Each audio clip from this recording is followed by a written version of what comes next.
Yes, we are already live and there are no viewers.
Hello everyone. Anybody around? Don't seem to be seeing anybody.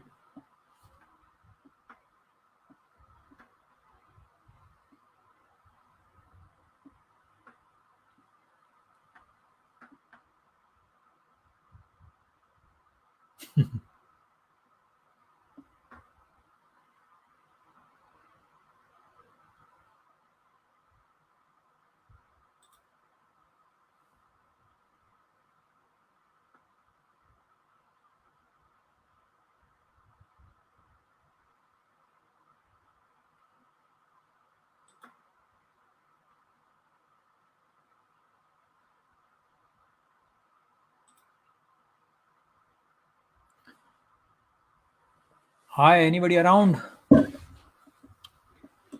Don't seem to be seeing anybody.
And good evening, everybody. Hello, Alpesh. Hi, Ranjit, sir. I think we'll wait for another 5 minutes and then we'll start.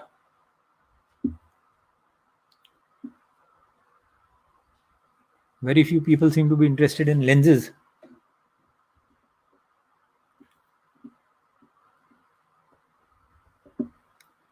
Am I audible?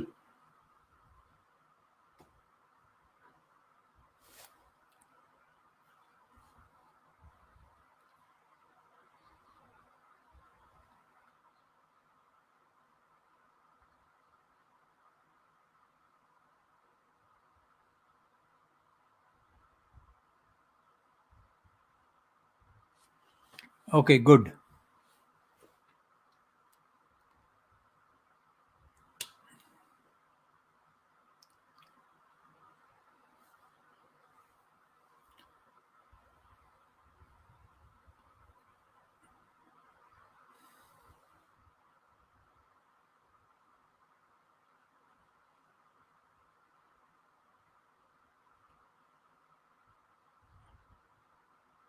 So, should we start?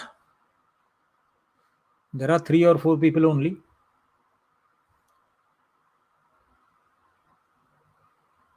Or should we wait for another 5 minutes?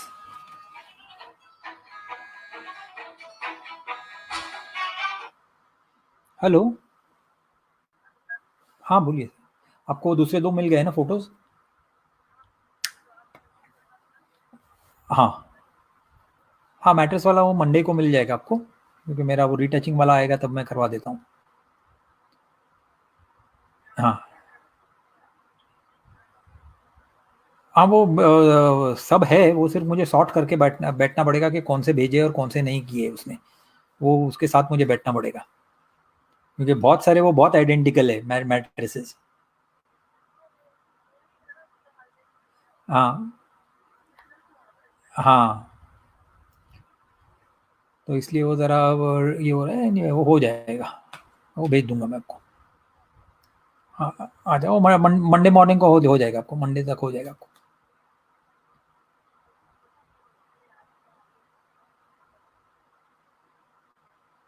हाँ, but उसमें से मेरे ख्याल से आपको भेजे हैं मैंने 2-3, बट वो क्योंकि आइडेंटिकल है इसलिए वो ज़रा गड़बड़ हो रही है.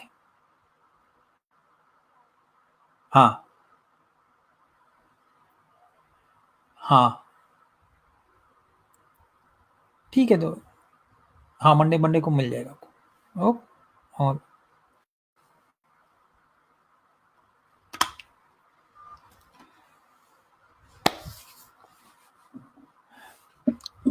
okay, let's start.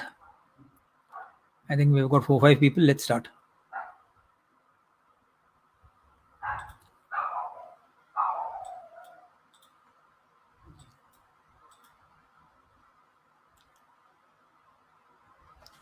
So today we are going to be discussing about Samyang lenses meant for portraiture and for fashion. So basically, when we think of portraiture and fashion, one of the most important things which we require is being able to blur the background and isolate the subject. That is the main idea behind using specific lenses for portraits and for fashion. The other thing, in some cases, in fashion, you require tremendous depth of field. You require just the opposite. You require, because you may have seen the Kingfisher calendar, and you might have seen quite a few catalogs also, where people are shot against a background which is a fantastic background, a very good location. Now, if you go to a fantastic location and you blur it, there is no point in having gone to that kind of a location. So it's important that you actually shoot the location in a much better way, and you also shoot the subject, which is why we sometimes also use wide angle lenses for shooting fashion. Now, before we discuss anything further, let us first understand what is lens speed. This is something which is a very common term. Very often people come across this term called lens speed. Now here we have got a 35 35 mm f2.8 lens, and let us see what it exactly is the lens speed. So here you will see that f2.8 is the lens speed. Just a minute.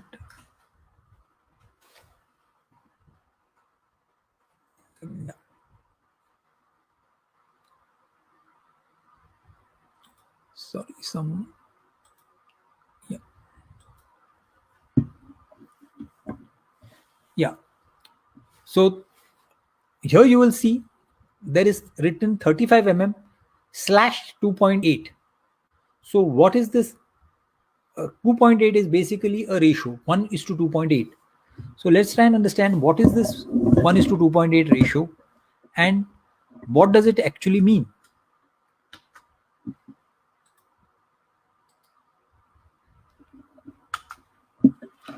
So basically the 3.5 the 2.8 is when you divide 35 mm with 2.8, you get a value.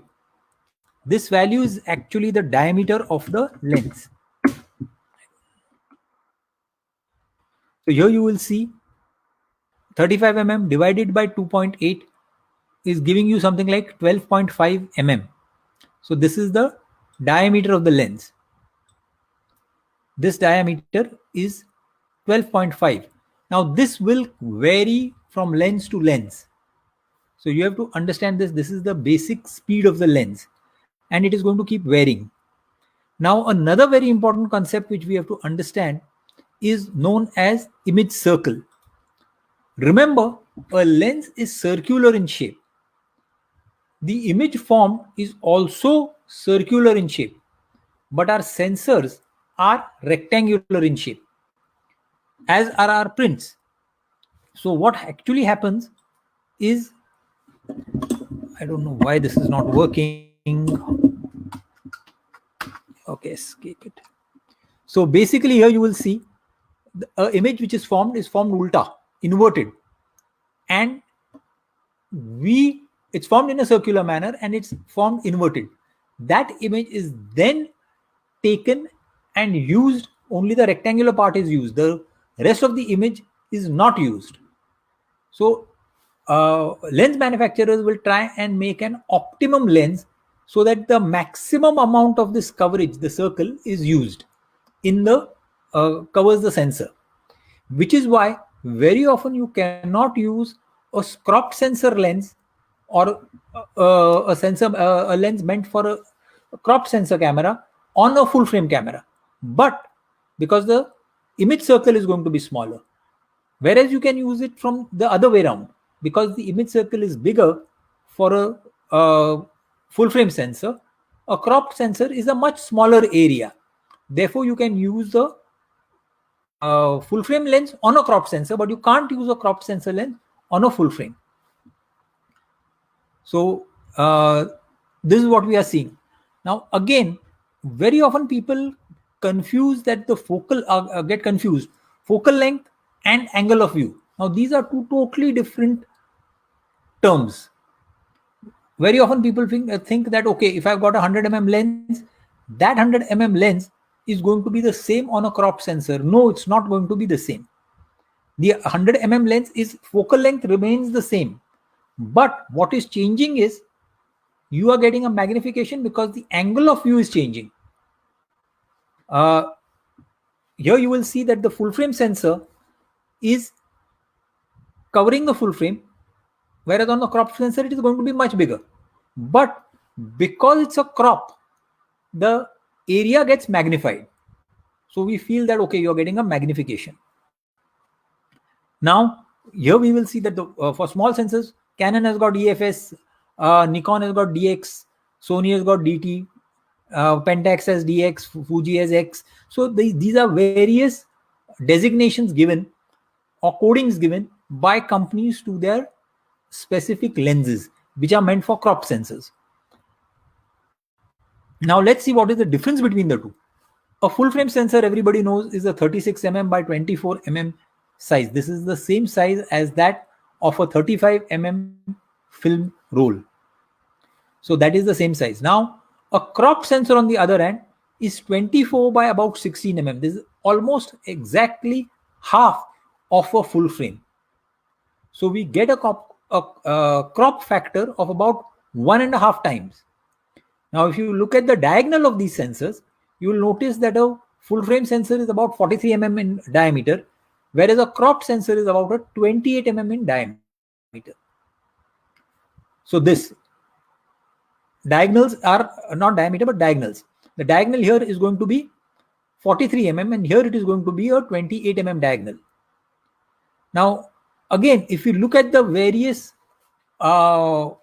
sizes of sensors in the market, you will notice that the focal length, which is considered to be a normal focal length, for say a tiny sensor, which is the kind of compact cameras which we were getting earlier, for that a 7 mm lens is considered to be normal. Now 7 mm would be a fisheye on a 35 mm lens, on a 35 mm format. So you have got a multiplication factor or a magnification factor of about 6 times. Micro Four Thirds, which Panasonic manufacturers and some other companies were making, that is about 1/4 the size of a full frame sensor. So you have got a 2x or a 2 times magnification. The Canon and the Nikon, there's a 1.6 and a 1.5 factor, whereas in a full frame there is no change. So a focal length of a 43 mm or a 50 mm on a full frame remains a focal length of 50 mm. Remember, the focal length will not keep changing. It's the angle of view which changes. Let's see what is angle of view. So normally what happens is we consider a 50 mm lens to be a normal lens for a full frame camera. For a cropped sensor, we would consider a 35 mm lens to be a normal lens. And for a micro four thirds camera, something around a 25 mm would be considered to be normal. So these are normal. Normal means giving a coverage of approximately what our human eye sees. So that is what we consider normal. A wide angle would be something much more. So you will see that here a 50 mm will give a coverage of about 40 degrees, which is what our eyes tend to see. The same 50 mm on a cropped sensor is giving a much narrower vision of about 27 degrees. On a 4/3 sensor, it's going to give you an effect of about 20 degrees. So one single lens on different cameras will have a different angle of view. We have to understand why angle of view will come into play and how it will come into play. We will understand that in a little while. So it's important to understand that the focal length remains same. It's only the angle of view which is going to be changing. Now here we are seeing a complete range of focal lengths, and here you will see I'm going to only compare full frame with say a crop sensor, and we will see that if we are looking at extreme wide angle lenses from 11 mm to extreme telephotos, you will notice that in a crop sensor the focal length required to cover the same angle, here you are seeing is an angle, is much different. So for wide angle lenses, you require probably a 7 mm to cover the same degree of the angle of view as a 11 mm on a full frame sensor. Whereas if you are looking at a tele proposal, you will see that a 65 mm lens on a cropped sensor gives the same kind of effect as a 100 mm. So this is something which you have to understand, that the focal length is going to remain the same, but it is the angle of view which will keep changing. Now, what are the portrait lenses? Here you will see that there are basically focal lengths which are advised, or which I would also recommend for most people, is something in the range of a 50 mm to say 135. These are good for portraits. This is for a full frame. Now if I have to use the same analogy, for a cropped sensor, I'll require something from 35 mm to maybe a 85 mm on a cropped sensor. That is going to give me the same angle of view as what I was getting on a full frame camera. Now, what is the purpose of a short telephoto lens? So let's see. The first thing is it's going to give us a isolation of the subject. So your subject which is there is going to get separated from the background. This is the first thing which we require. Now again, it is also dependent upon the depth of field. So if we are having a lens which is not going to give us a shallow depth of field, you are not going to be able to get this separation. So this is why we require for portrait photography, where we can isolate the subject and get shallow depth of field. This is going to be our main thing. Now here, this is a typical portrait lens and a typical portrait. You will notice that the hand which is close to the camera is blurred. Only the face is sharp and the background is again blurred. So your vision will straight away go to the face, which is the sharpest part of the picture. Remember, whatever is unsharp, whether it is close to the camera or whether it is further behind the camera, we do not tend to see that. We try to see what is the sharpest part of the picture. That is why generally it is suggested that you should focus on the eyes, so that the eyes which can convey the feeling, they can convey everything, you are focused on that. So that is why we require portrait lenses which will give a shallow depth of field. Now, what are the characteristics of a portrait lens? First, as I said, the angle of view. The second thing is working distance. Now, how close do you go to the subject? This working distance is a very important thing. With a wide angle lens, to cover a full face, you will have to go very close to the subject. With a telephoto lens, you will have to go further behind. So you have to be at an optimum distance where you can communicate with the model or your subject, and you can focus as well. The next important factor is depth of field. Now, why is depth of field so important? Again, you have to be able to blur the background. As you can see in this picture, the background is blurred. So we require a lens which has got an aperture which is wide enough to blur the background. The other thing is what is known as bokeh or bokeh. This is a Japanese term for out of focus highlights. So how are the out of focus highlights looking? If they are looking sharp, it doesn't look attractive. But if they are looking rounded, the bokeh or the bokeh looks much more effective. At the same time, the lens has to be sharp enough to capture the details of the face, or the features of the face should be captured. So it should be sharp enough. Here, I'm quite sure even on your screens, you will be able to see that even the eyelashes are being separated. So sharpness is available in this thing. The second thing is, another very important factor is the size and the weight. If you've got a very bulky lens and a very long lens, it becomes very difficult to carry this lens around. And of course, we are Indians, price is going to be a very important factor. So far what have we covered? We have understood that lenses do not have perspective of their own. Perspective is determined by the point of view, and framing is determined by the choice of lens. Now let us see, what does it mean when I say that lenses don't have perspective? Most people will be startled. They'll say, okay, what is this guy saying? Lenses don't have perspective? Well, lenses don't have perspective. You will notice here that the subject is the same, but if the hand is moved closer to the lens, the hand appears to be far bigger than the face. So what is further appears smaller and what is closer appears larger. This is perspective, and lenses don't create it. It's only the distance, which is why that subject distance is very important. How close do you go? If you go too close, the nose of a person's nose tends to become much bulkier, much bigger, and the face starts getting distorted, which is why you cannot use, it's not advised to use wide angle lenses for portraits and going close. As I said earlier, we can use them, of course, for fashion if you're shooting a full figure. The other very important thing is, at what height have you kept the camera and what part again is close to the camera.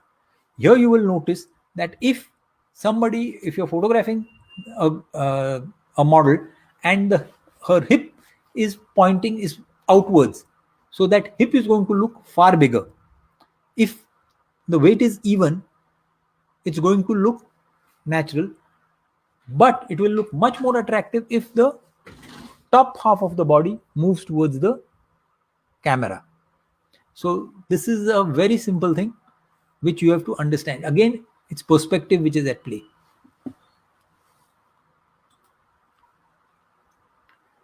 As I said, the camera angle, very often people don't realize where do you keep the camera. It's a very common mistake which wedding photographers tend to do, is they will use a all-in-one lens, a 28mm to 200mm lens or something like that. And when they're shooting full figure, they will not move behind. They will zoom, use the wider lens and shoot. This creates distortion. So if you're using a wide angle lens and you are closer, you're going to get this kind of a distortion. The legs may look shorter or the torso may look bigger, depending upon at what height you're shooting the subject at. So here you are seeing a 50mm lens at a distance of about 4 to 5 feet, and you will notice that depending upon the angle, whether you're shooting from a lower angle, eye level, or above eye level, above shoulder level, you will notice the difference in perspective. This is determined by the point of view, not again by the lens. The focal length was the same, 50mm. Again, the same thing. If I go behind and I use a 200mm lens to get a full figure, I require something like a 15 feet distance. From 15 feet, if I'm shooting, if I'm even lying on the floor or I'm standing at eye level, the effect is going to be much lesser. So you're going to be with tele lens, your perspective is going to be far better than with a normal or with a short tele. Again, this is what I mean by framing is determined by the lens choice. Here you will notice that at a 70mm lens, I'm getting the second subject, the model, the first model who's closer to the subject, to the camera, is the same size. But the subject which is further behind, the lady who's sitting in the background, her size changes. Now again, this is a very important thing. If you want two heads to be of the same size, or roughly what you want to communicate, based upon that, you have to choose a lens which will allow you to get what you want in the frame. Again, there are often you don't want certain things in the frame, and you want certain elements in the frame. So you can do that using a proper lens. Again, here we are seeing the head size is kept the same. You will see 24mm, 50mm, 85mm and 180mm lens. Out of the 4 lenses, you will find that the 85mm is giving you probably the most natural looking perspective. The face tends to look the most natural. The 180mm is giving you a good perspective, but it is a little flatter. The 50mm, you will notice that the face looks a little broader, and 24mm, of course, it's much broader. So what do we use for full length? Now for full length, we would normally on a full frame sensor use something like a 35 to 85mm range for a full frame. On a crop sensor, maybe something from a 24 to a 45mm lens.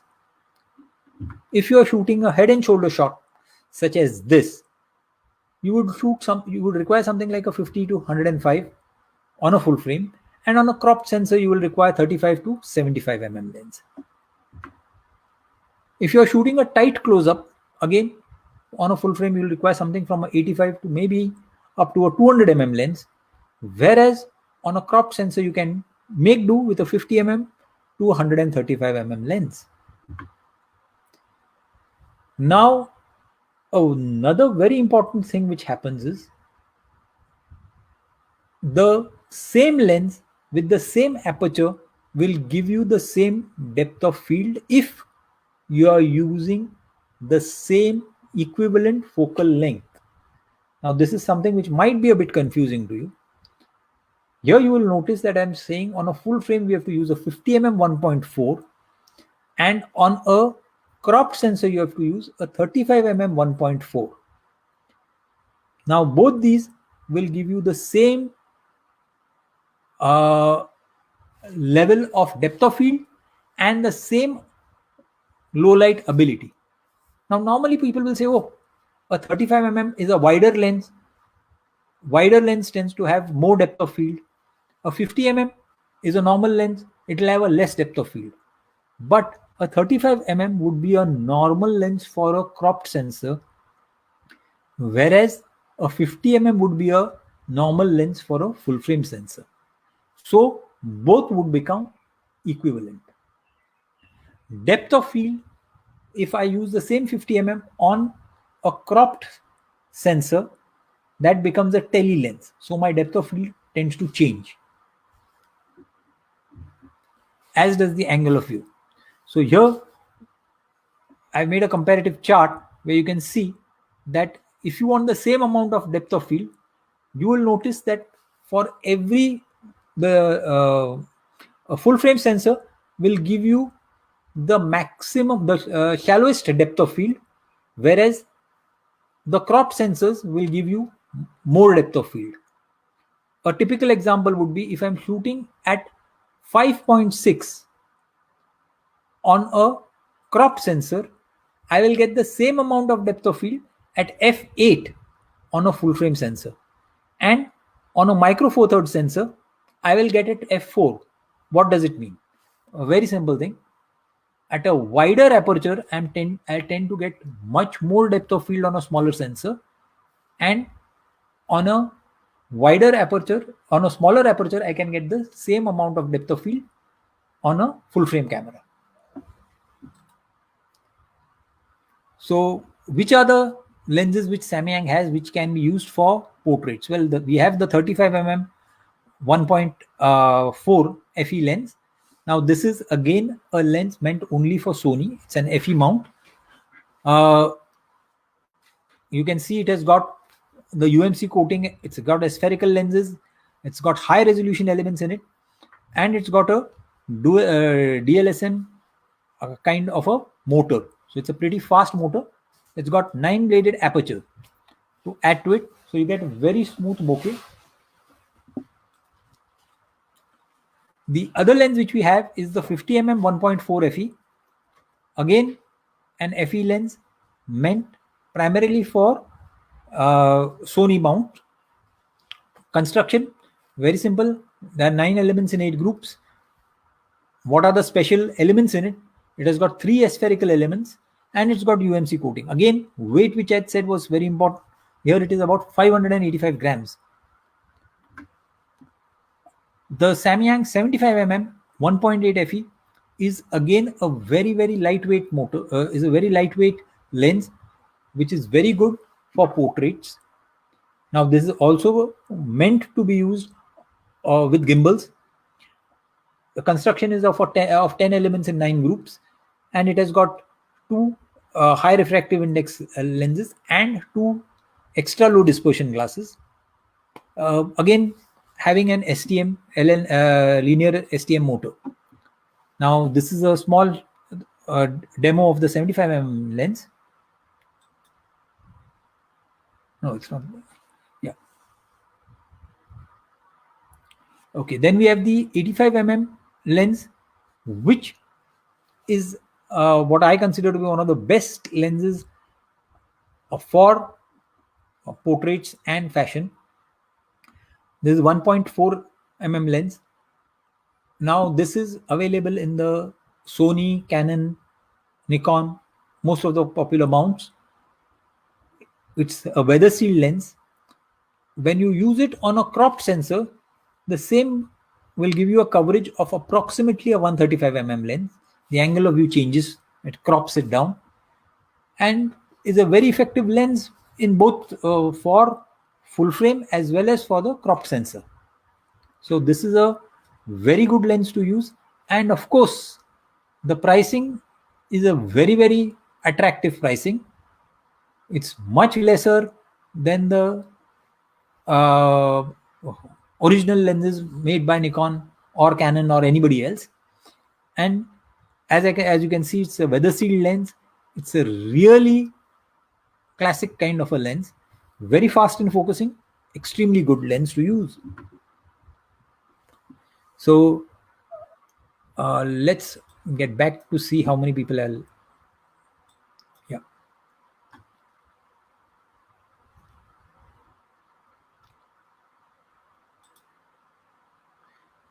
Okay. So yes, now yes, Mr. Alpesh says that he is using the Canon R 135, 85, 58 mm. Any lenses for us? Yes, for the Canon R mount, the 85 mm lens has come, and the 14 mm has also been introduced, I think, or it is on the way. So these two new lenses are going to be coming shortly. The 85 is already been made. So when I one of the sessions is there on Canon EOS R mount, the mirrorless ones. So I will be covering those lenses there.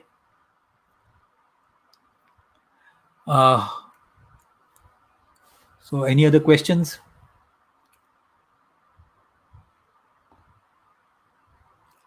I hope I've confused you all enough. Either I've confused you, I have bored people, so people have run away. One of the two things has happened. Let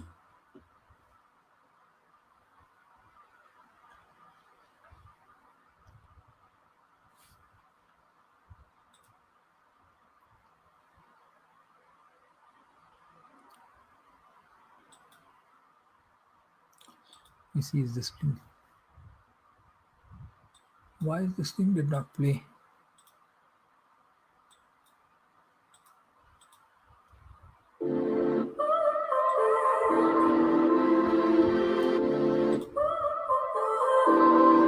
So now you're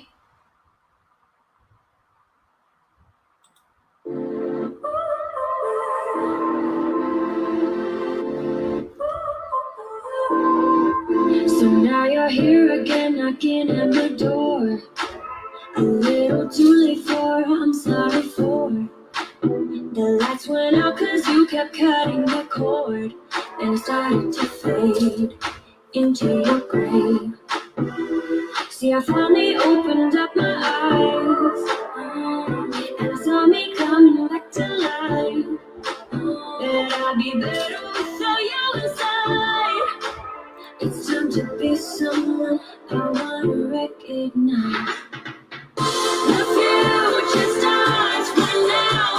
I made a reservation, but you never came, so I'm checking out. The fire is stolen away. I know I'll never come back around. The future is now. The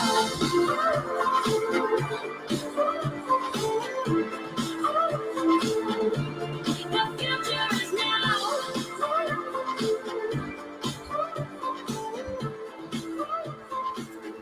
The future is now.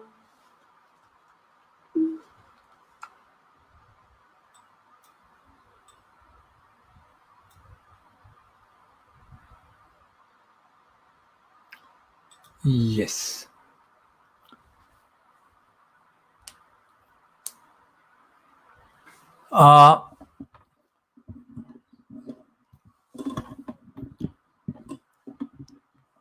Okay, Mr. Sayed, you have asked a question. Your camera is the Sony 6300, and what about the f2.8 35 mm lens? It's a very good lens to use for the Sony. The 2.8 FE lens is a very lightweight lens, and you can use it. The Okay. There will be a crop factor involved. There is no doubt about it. It's a 1.5 crop factor, yeah, for Sony.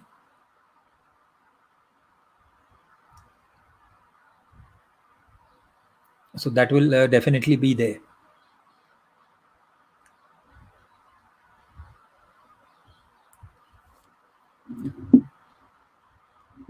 So I hope I've answered your question. In fact, last week I had covered the Sony lenses, all the lenses on for Sony.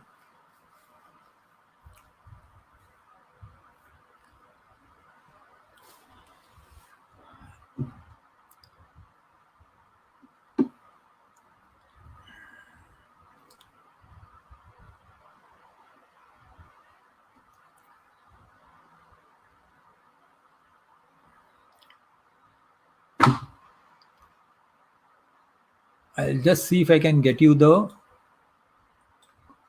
I'll show you the Sony lenses also.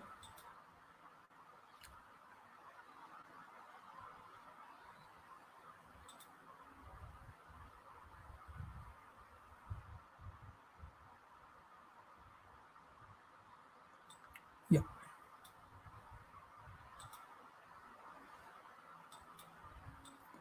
Just give me a minute.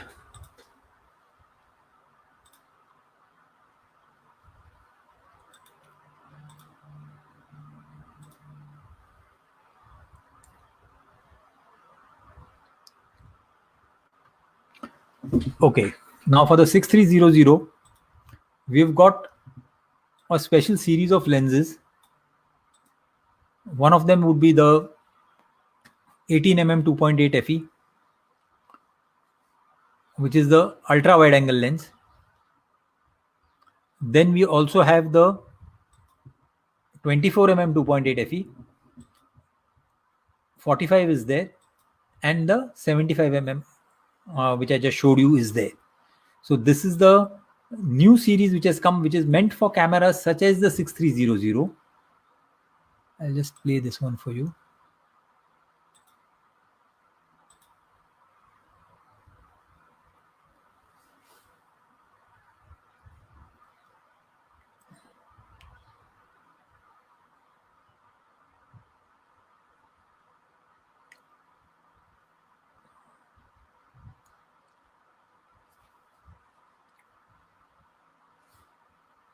So this is the 45mm lens.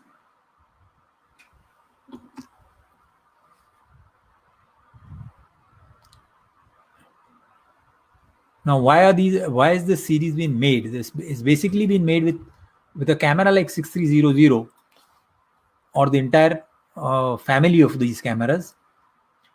The idea is to be used to use the camera in this manner.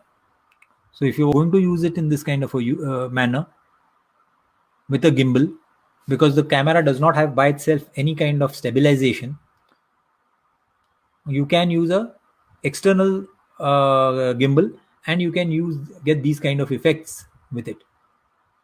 And of course, because it's a camera which is giving you 4K kind of results, you will definitely get very good video footage out of it,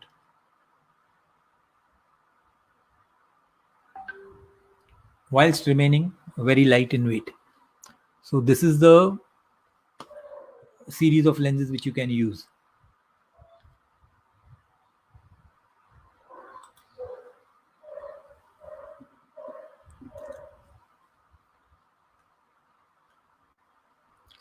And I'll just try and see the.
So this is the range of the lenses in the tiny series.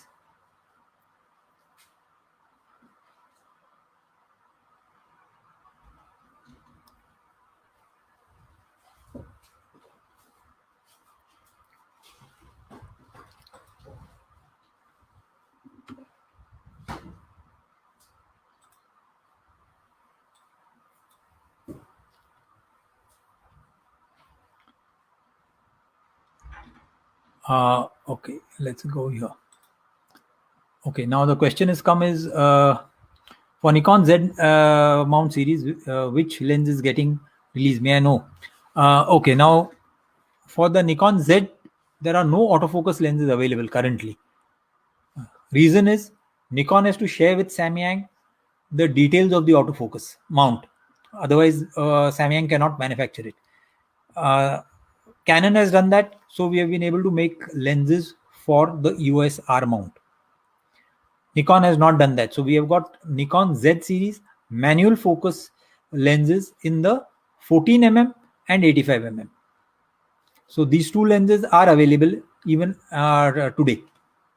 So these are there for Nikon Z. I hope that answers your question, Mr. Gokul.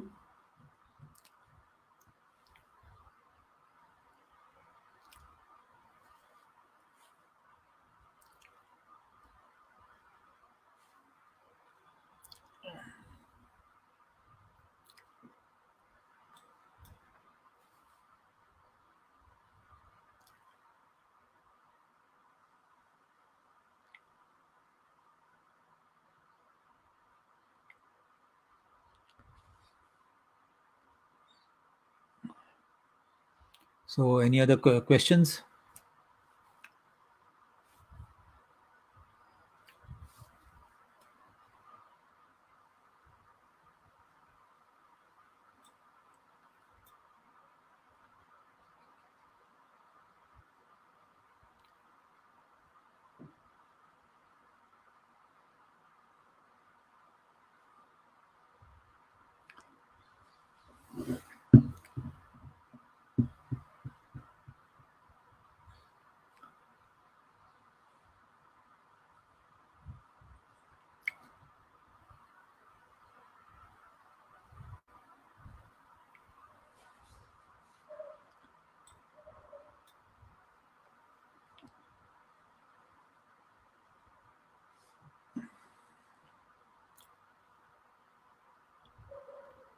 Yes. Is there any wide angle for the Nikon D810? Yes.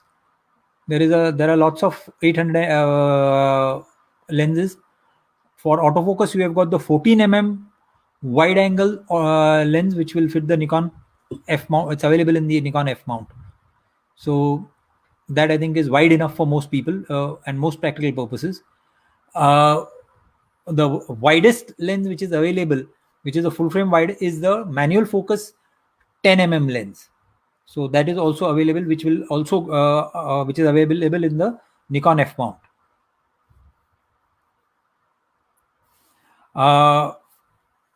Mr. Gokul, yes, you have seen the what you say is correct, but until and unless the wide angle the Nikon gives the technology and we get it here, right now with the lockdown, it's going to be a little time before the lenses are going to come. Yes, the lenses are extremely silent and extremely fast.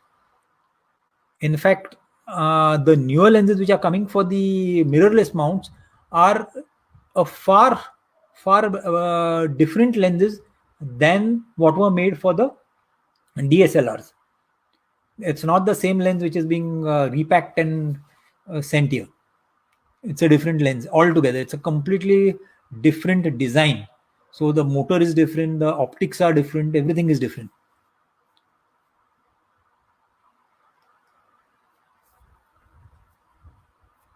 So as Mr. Reno, you can see the 14 mm f2.8 AF lens is available. So you can get that for the Nikon mount. And by the way, almost all the lenses are silent. There is no noise in the lens when it focuses, but the newer ones are even faster and more silent. Yes. Mr. Gokul wants to know which lenses are best for wedding photography. For wedding photography, I would recommend the 85 mm, because again it gives you a lovely blur in the background. The 14 mm is also a good lens to use, especially if you want to cover a wide area. In weddings, what happens is we tend to be very close to the subjects, and there is little space. So in those kind of areas, the 14 mm will give you a very good coverage. Mr. Homiar, you are using the 14 mm super sharp manual lens. Yes, it's an excellent lens. You should also try the 10 mm. It's a fantastic lens. If you are happy with the 14 mm, the 10 mm will be is the one level, one notch even above that, because that is in the XP series, which is the premium manual focus lenses. So it's a the build quality, everything is far superior than the normal lens. They are built like tanks, basically, I would say. So and as I said, the coverage is ultra wide. I have used it for, I use it quite extensively for interiors, and if you see the coverage of that lens, it's simply mind boggling. It really covers everything. It's a really wide lens and extremely sharp. So Mr. Gokul, as I have answered your question also, the two best lenses would be the 14 and the 85.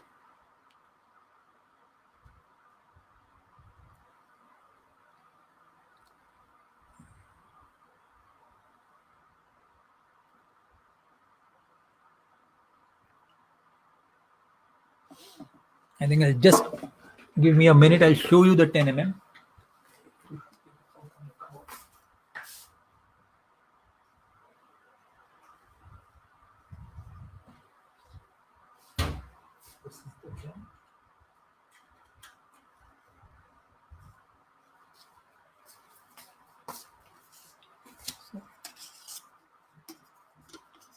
Sorry, this is the 85. Now this is the 85 mm lens made by Samyang autofocus lens. This is for the Canon mount. You can get exactly the same lens for the Nikon mount. Excellent for portraits. The 85 mm has been redesigned. This 85 mm and the one which has been made for the EOS R are quite different lenses. So when I cover the EOS R in one of my future sessions, I'll show you how they are different. So this is one of the best lenses to use. If you compare it, of course, with the price of the original Canon lens, you will find this very cheap. So this is a excellent lens to use.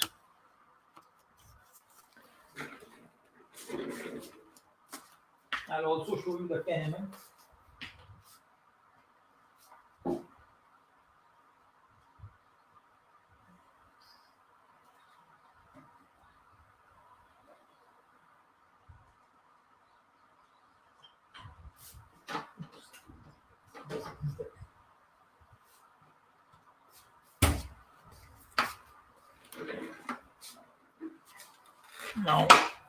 Now this is the 10 mm lens.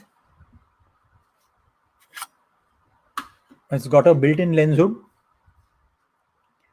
The build, if you notice, is quite different from the other lenses. This is a weather sealed lens. It's a manual focus lens. You will notice it's got a wider range for focusing manually. The ring is much wider. You also have here the depth of field scale to tell you how much depth of field you are getting. Again, most lenses don't have it. Can we use the 14 mm AF lens in the Nikon Z series? The answer is no. The mount is different. When you bought the Nikon Z, you might have studied that the difference between the Nikon F and the Nikon Z mounts. The Nikon F mount is a much smaller mount. The Nikon Z mount is a much bigger mount. So the lenses just cannot fit. If you use some sort of an adapter and you do try to fit it, the autofocus is again going to be not a very good autofocus. The autofocus I don't think will work, and if it does, it will be very sluggish. So that is not happening. In fact, you can, even to use a Nikon F lens, F mount lens on a Nikon Z is not. They are not really compatible as such. That is why the mount itself is called a different. It's a different mount. Same thing with the EOS mounts. Though the EOS R mount and the EOS regular mount are the same diameter, but then the mounting system is different. The number of contacts is different. So it's a totally different series. The number of contacts, everything is different. So those lenses they're not meant to be interchanged.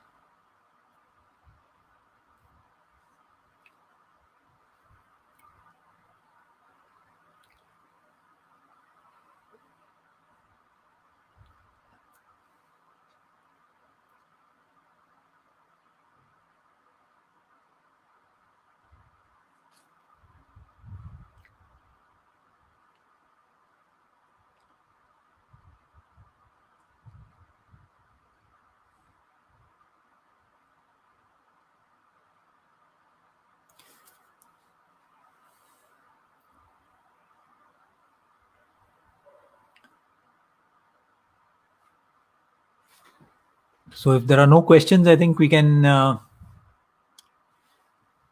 end the broadcast. Any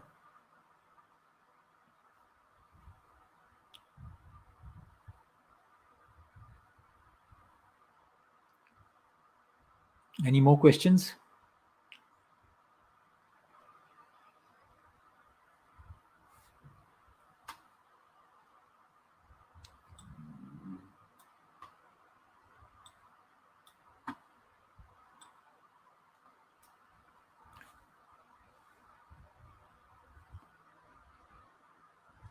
So, okay, everybody, goodbye. See you again. Same time next week with another topic. This time it will be landscape photography. So, see you. I'm ending the broadcast now. Thank you, everyone.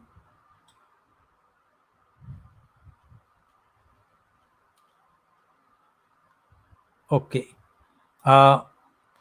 Yes, you can ask me about the modifiers. Which modifiers do you want to ask me about? Mr. Gokul? Go ahead.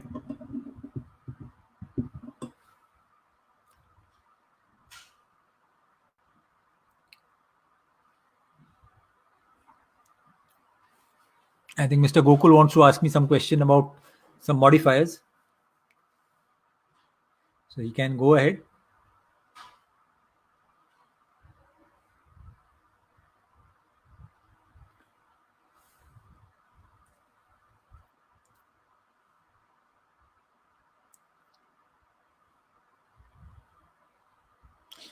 Okay then. See you. Thank you, everyone.